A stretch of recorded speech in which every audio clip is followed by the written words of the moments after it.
Hello, fellow human. I'm doing much better, thanks. But still, check out these bags under my eyes. They're about large enough that they could carry this book haul.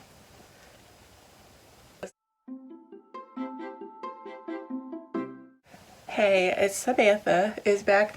I'm a little bit congested now because I just raked leaves and you can see I'm pink and junk, but I'm going to talk about the books. I have, I don't know how many I have. 1, 2, 3. I have roughly 7 books. Exactly 7 books. Roughly half of them are borrowed books, so I'm going to start with those books because they will be returned very soon. First up, I did a book exchange with my friend Amber, and we swapped dicks. So I'm going to be reading some more PKD in the coming month-ish or so. So this is a collection of Philip K. Dick's short stories. Some more short stories from PKD. So science fiction, probably iffy writing, and some misogyny. We'll see. Next book. I have 2 books here that I'm hoping to read by the end of the month. Considering their thickness, I don't think that it's going to happen, but especially this guy. We've got The Stranger Beside Me by Anne Rule. Anne was a friend and co-worker to, what's his name? Ted Bundy. And this is her take on who he was. It goes over his back history and what he was like. And it also talks about his trial, I believe. So, yeah, this is actually the Marauder Book Club pick for this month, and I am hoping to get to it because we will be discussing it, I think this weekend. I think this coming weekend. I will be free on Thursday and Friday because it's Thanksgiving, and thankfully I have jobs that,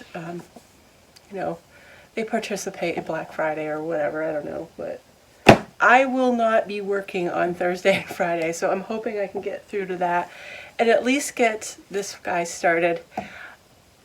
This was serendipitous. I just walked into the door at the library and I saw, oh my goodness, they actually have a book that is only available on e-reader. I swear this is a new release for them. Well, not a new release, but this is a new copy for them, so I'm excited that they had it at the library.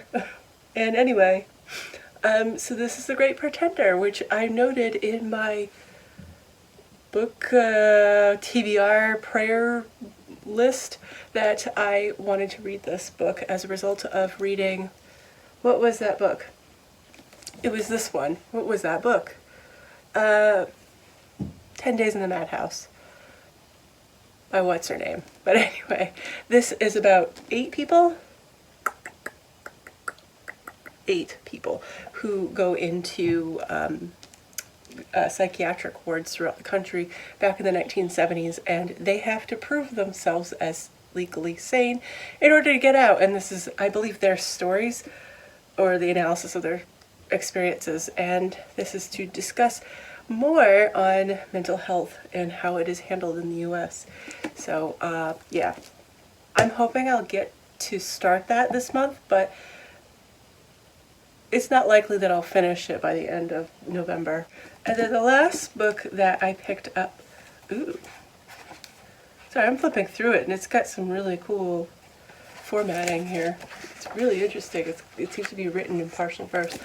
Now I really want to read this. Okay, so anyway, last book I got from the library is Lincoln and the Bardo by George Saunders, and this is about Abraham Lincoln's son, William. He died in the beginning of the Civil War, and this is about Lincoln himself going to visit his son in the crypt, and about all of the ghosts. It's like something's happening with his son's soul. Something like that. I have no idea. I haven't read it yet. But anyway, a lot of people have really been raving about this book. I think it was just Sluggish Reader was just mentioning this book, and I was like, that's bumping up on my wish list. So they had it at the library, so I was like, we're getting it. And lastly, well, not lastly, I've got 3 books here too that I purchased. One I actually do have this from NetGalley, but it's a PDF file that says do not copy across the whole thing. It's unreadable.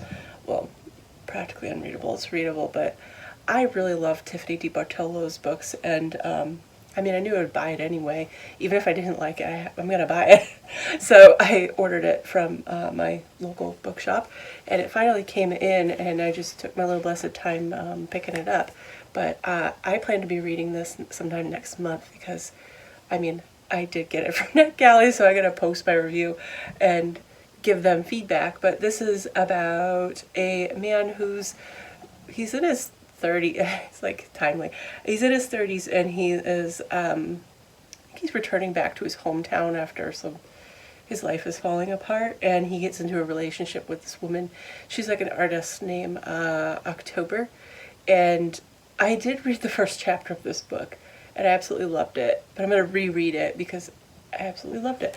And so here we go. Sorrow is a stunning, moving novel that explores masculinity and suspended adolescence, all while begging the question, can courage be learned, and is it ever too late to follow your heart? So, the next book I picked up, I have actually read. I'm actually still going through it because I got this on audiobook. Before I even landed the audiobook, I ran out and bought the book, and I knew it would be quotable. I'm really loving Jasper Fforde. This is my third Jasper Fforde novel, and I think there's like a running theme with all of his books, and that there's always this weird random event that can't be explained by any means, and it's not necessary. It's just a weird world.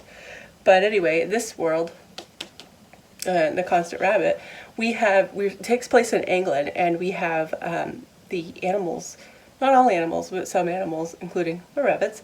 They've been anthropomorphized, so they actually are very human-like in terms of scale. They still look like rabbits, and they still act like rabbits. They have their old habits, but yeah. So the rabbits, the humans are afraid, are going to be taking over, and they're going to ruin their way of life. So they want to do away with them, but they don't want to kill them all. They just want them not interfering with peopleness. So there's a lot of the rabbits are a target of the humans in this book, and of the fox and the weasels and whatever.